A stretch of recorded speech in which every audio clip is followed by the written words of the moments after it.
la neutralité n'est pas neutre énergétiquement parlant.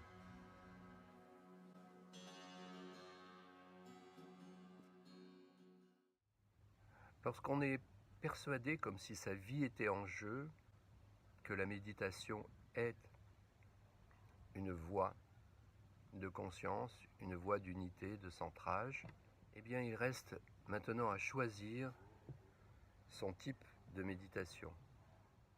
Mais la méditation,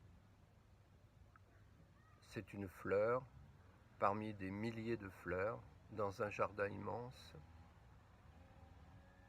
Et il faut trouver la fleur qui correspond à notre cœur, à notre émotion, à notre constitution, à notre tempérament.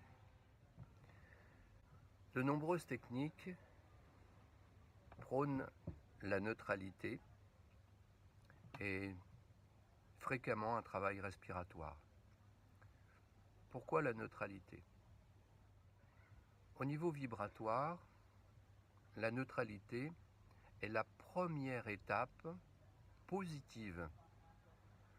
C'est-à-dire que la neutralité n'est pas neutre énergétiquement parlant. Il y a un certain nombre d'émotions qui font baisser le taux vibratoire et d'autres qui l'augmentent. Et la neutralité est la première marche positive pour augmenter le taux vibratoire. Nous utilisons comme technique de base de méditation l'écoute du mouvement profond de vie.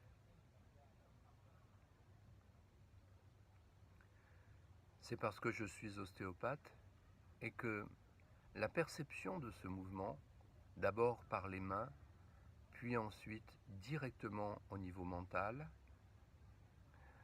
m'a fait franchir une étape de connaissance, une étape que j'ai voulu partager pour deux raisons. La première, c'est que la méditation, avant d'être verticale, doit être une harmonisation des corps énergétiques, de matière, disons horizontale. Mettons-nous bien d'accord là-dessus. Le corps physique, le corps vital, le corps émotionnel, le corps mental sont des corps énergétiques, faits de matière plus ou moins subtile, mais de matière. Ces 4 niveaux doivent être harmonisés vibratoirement. Ensuite, peut venir une dimension verticale, sans risque pour la méditation. Lorsqu'on a une attention qui se réunifie et que la méditation vient à soi, et qu'on est capable de rentrer dans l'acceptation de l'inconscient, et qu'on voit le processus de réintégration de l'inconscient, c'est-à-dire qu'on habite de plus en plus son existence, son corps, eh bien, on s'aperçoit qu'il n'y a plus d'émotions négatives. Si, et ce n'est pas un détail, c'est vraiment central, si on vit des émotions, qu'elles soient positives ou négatives, qu'on soit heureux ou malheureux, on ne se laisse plus enfermer dans l'étau yin-yang des extrêmes. Si l'attention est pleine, il n'y a plus d'émotions négatives pour l'être. Dans une attention complète et une pensée silencieuse, on peut laisser vivre les émotions, sans pour autant qu'elles nous emportent, sans pour autant les attacher sur les égos.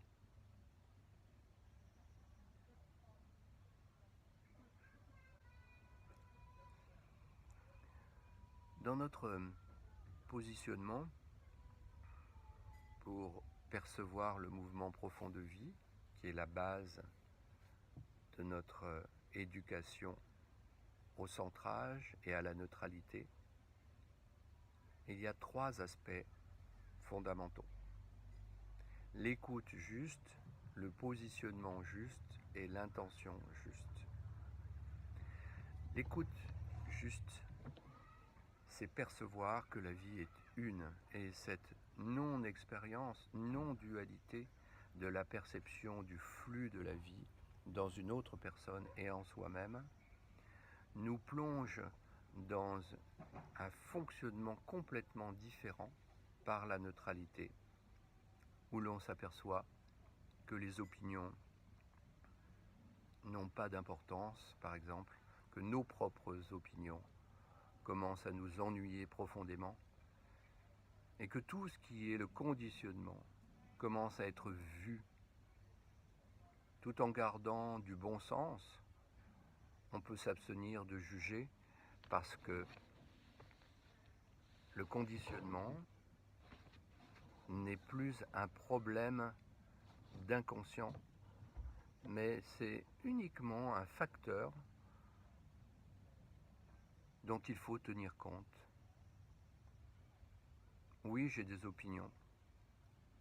Vous avez des opinions. Et peut-être qu'elles se valent toutes. Mais c'est hors sujet. On n'est pas dans ce mouvement d'observation du mental. Lorsqu'on est dans l'écoute profonde de la vie, on n'est plus dans le conditionnement. On est dans la nature, dans la véritable nature, dans le spontané, dans le nécessaire, comme diraient les taoïstes. Les phases pour devenir son propre thérapeute, eh bien, commencent par d'être dans cette écoute, dans l'acceptation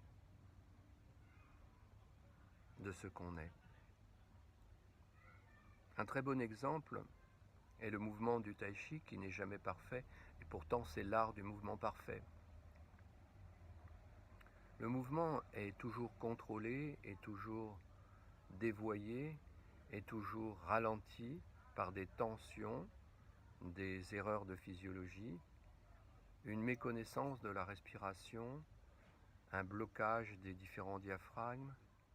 Tout cet ensemble de facteurs imparfaits, si l'on sait les regarder intensément, c'est-à-dire avec une attention la plus complète possible, sans chercher à en modifier un seul paramètre, eh bien, tous ces facteurs vont commencer à bouger d'eux-mêmes. Le corps possède une intelligence et une sagesse extraordinaires. Le témoin, c'est un concept très intéressant qui est une expansion de conscience tout d'abord entre la conscience objective du moi et tout ce qui fait notre identification au corps et au psychisme habituel, et puis un point qui voit, un peu comme dans le rêve on peut se voir d'en haut. C'est comme un regard derrière le regard, une oreille derrière l'oreille. Ce positionnement juste nous permet l'acceptation des égos et l'acceptation de l'inconscient du corps. Ce positionnement va engendrer une unité corps, âme, esprit.